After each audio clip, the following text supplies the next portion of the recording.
Halo anak-anak, bagaimana kabar kalian?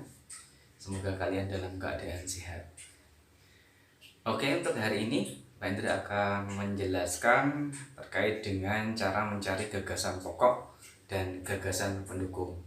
Meskipun kemarin Pak Indra sudah mengirim video terkait dengan cara mencari gagasan pokok dan mencari gagasan pendukung, Pak Indra yakin masih ada beberapa anak yang kurang paham dan kesulitan untuk mencari gagasan pokok dan gagasan pendukung. Oleh karena itu, Indra buat video ini supaya kalian lebih paham dan tahu cara mencari gagasan pokok dan gagasan pendukung.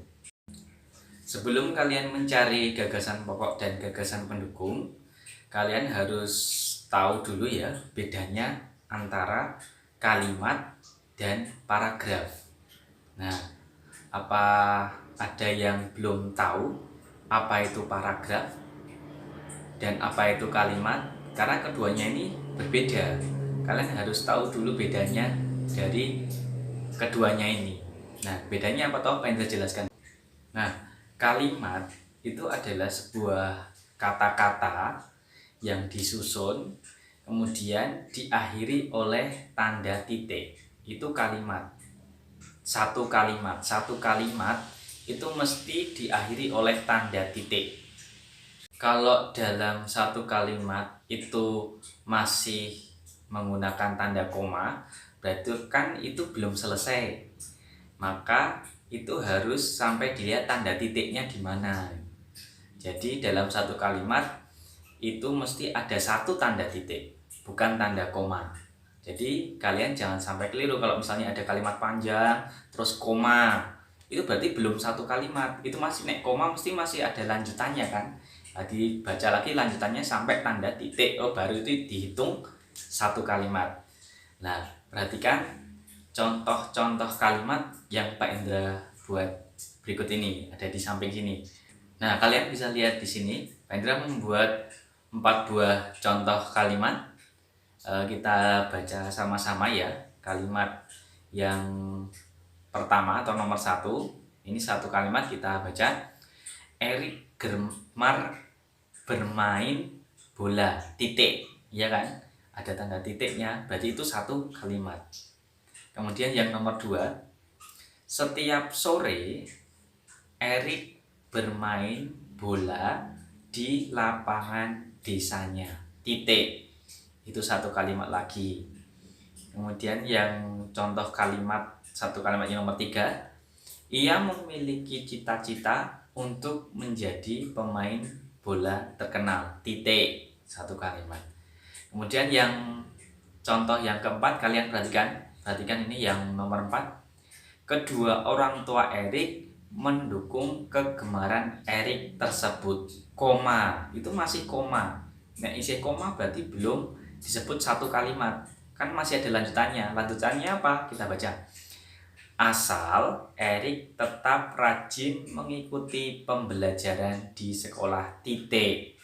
Nah, itu baru satu kalimat. Jadi kalian lihat yang nomor 4 ini, meskipun ini kalimatnya panjang, itu tetap dihitung satu. Karena apa? Karena titiknya ada satu. Sing ning tengah-tengah tadi itu kan koma, bukan titik. Jadi tetap dihitung satu kalimat. Jadi di sini tadi contohnya ada berapa kalimat? Ada 4 ya, ada 4 kalimat.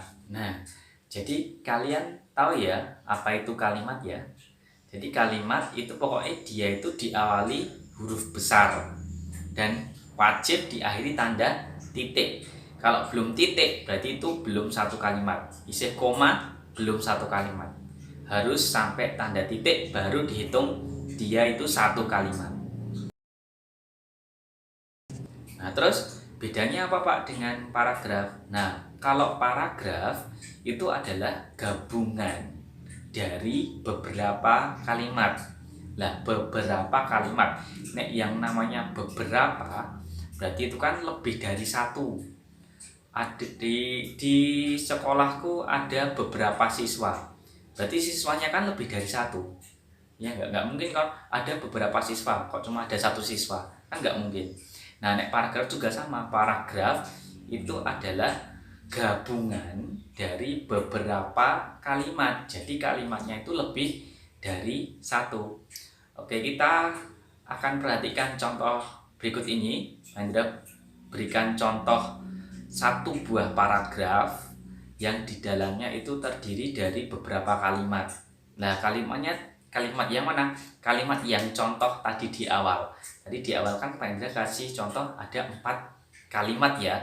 Nah, 4 kalimat itu akan dijadikan menjadi satu paragraf. Jadi seperti apa? Lihat contoh berikut ini. Nah, oke. Ini kalimat-kalimat tadi Pak Indra sendiri-sendirikan kan. Nah, sekarang sudah Pak Indra gabung kalimatnya jadi sebuah paragraf. Kita baca sama-sama paragraf berikut ini. Erik gemar bermain bola. Kalimat satu. Berikutnya, setiap sore Erik bermain bola di lapangan desanya. Wah. Ia memiliki cita-cita untuk menjadi pemain bola terkenal. Ya. Kemudian, kedua orang tua Erik mendukung kegemaran Erik tersebut. Asal Erik tetap rajin mengikuti pembelajaran di sekolah. Nah, itu tadi ini adalah satu paragraf yang di dalamnya terdiri dari beberapa kalimat. Ada berapa kalimat? Ya, ada 4 kalimat. Di dalam satu paragraf ini ada 4 kalimat. Ya kan? Jadi paragraf itu adalah gabungan dari beberapa kalimat. Lebih dari 2 kalimat paling enggak, minimal itu 3 kalimat yang digabung baru bisa dikatakan menjadi satu paragraf. Sampai sini apa masih ada yang kurang paham? Jadi Mandra ulangi ya, kalimat itu mesti diakhiri tanda titik satu kalimat. Nah, paragraf itu gabungan dari beberapa kalimat.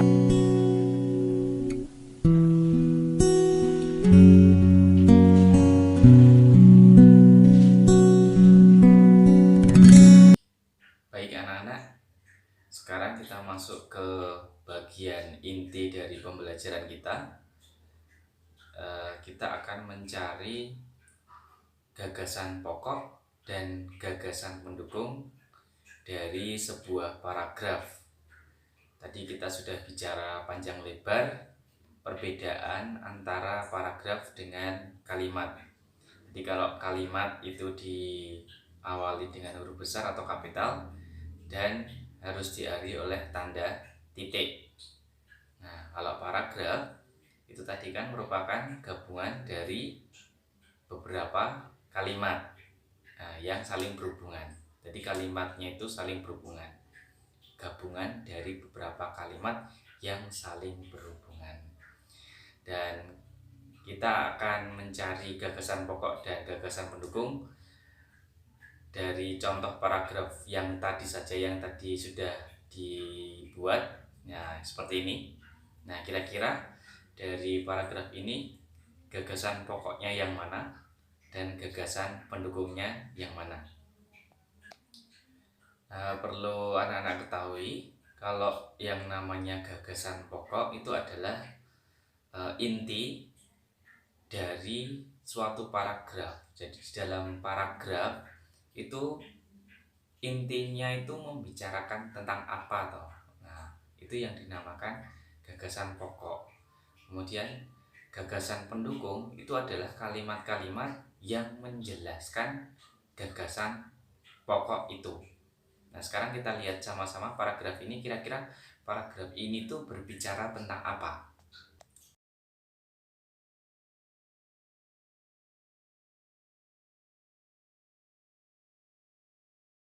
Cara mencari gagasan pokok dari paragraf ini itu adalah caranya dengan kalian melihat satu persatu kalimat yang tersusun dalam paragraf ini. Kan di dalam paragraf ini itu ada 4 kalimat. Nah, dari 4 kalimat itu mana yang merupakan kalimat inti dari paragraf tersebut? Kalian bisa perhatikan. Kira-kira mana yang menjadi inti? Kalimat yang mana? kalian pilih salah satu. Kalau dalam bahasa Indonesia biasanya kalimat gagasan pokok itu bisa terletak di awal atau di akhir. Kalau yang di awal itu namanya paragraf deduktif, kalau di akhir paragraf induktif. Jadi paragraf deduktif itu adalah paragraf yang letak gagasan pokok atau kalimat utamanya itu berada di awal paragraf. Kalau paragraf induktif itu adalah paragraf yang gagasan pokok atau kalimat utamanya terletak di akhir paragraf. Oke, kalian tinggal perhatikan saja paragraf ini. Itu kira-kira intine itu ada di kalimat yang pertama di awal paragraf atau di akhir paragraf. Coba kalian lihat. Ya, setelah diperhatikan sama-sama ya, kita tahu kalau paragraf ini itu kan berbicara siapa sih? Siapa yang menjadi tokoh dalam paragraf? Erik kan? Ya, Erik. Erik ngapain? Dalam paragraf itu menceritakan si Erik itu ngapain toh? Main bola kan? Iya, bermain bola. Jadi intinya dari paragraf ini adalah membicarakan si Erik yang main bola. Dia senang main bola. Nah, kalimat mana yang menyatakan itu? Kalian bisa lihat. Kira-kira kalimat mana? Pertama, kalimat kedua, ketiga, atau keempat? Ya, yang kalimat pertama. Kalau kita baca sama-sama. Erik gemar bermain bola. Titik. Satu kalimat. Dan itu merupakan gagasan pokoknya. Karena yang lain itu merupakan gagasan penjelas. Ingat, kalau kalian sudah menemukan satu gagasan pokok, otomatis kalimat-kalimat yang lain itu adalah gagasan penjelasnya. Jadi kalau misalnya kalian disuruh untuk menuliskan gagasan pokok dan gagasan penjelas, berarti secara otomatis kalian harus menuliskan satu gagasan pokok dan beberapa gagasan penjelas. Jadi tidak mungkin dengan paragraf itu cuma ada satu gagasan pokok dan satu gagasan penjelas. Kan dalam satu paragraf itu kan terdiri dari beberapa kalimat. Jadi Pak Indra katakan minimal itu 3 kalimat. Nah, dalam contoh ini itu kan ada 4 kalimat. Berarti satu itu merupakan gagasan pokok, otomatis 3 lainnya itu merupakan gagasan penjelas. Sama seperti soal yang kemarin sudah kalian kerjakan, disuruh untuk nyari gagasan pokok dan gagasan penjelas. Harusnya kalian menuliskan semua kalimat yang ada dalam paragraf tersebut, tidak cuma 1 atau 2. Dituliskan semua harusnya kalimatnya. Terus kalian pilih dari semua kalimat itu mana yang termasuk gagasan pokok, mana yang termasuk gagasan penjelas. Dan secara otomatis nanti gagasan pokoknya dalam paragraf itu cuma 1, dan yang lainnya itu adalah gagasan penjelas. Dan gagasan penjelasnya itu harus dituliskan semua, tidak hanya 1.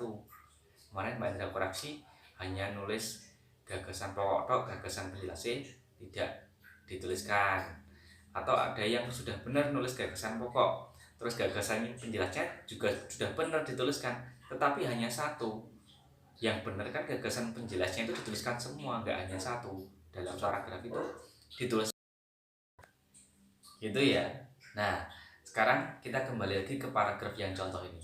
Jadi dalam paragraf contoh ini itu gagasan pokoknya adalah Erik gemar bermain bola. Titik. Itu gagasan pokoknya.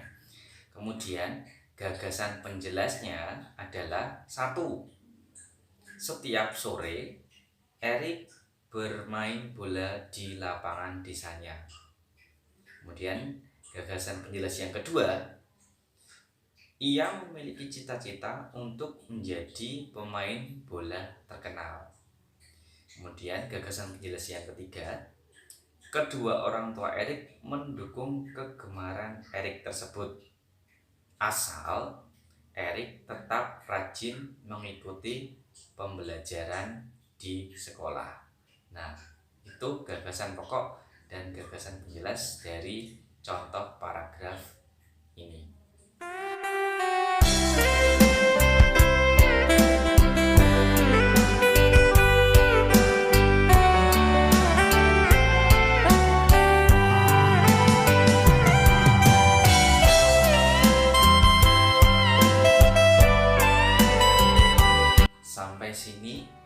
apakah anak-anak masih bingung atau ada yang kurang jelas?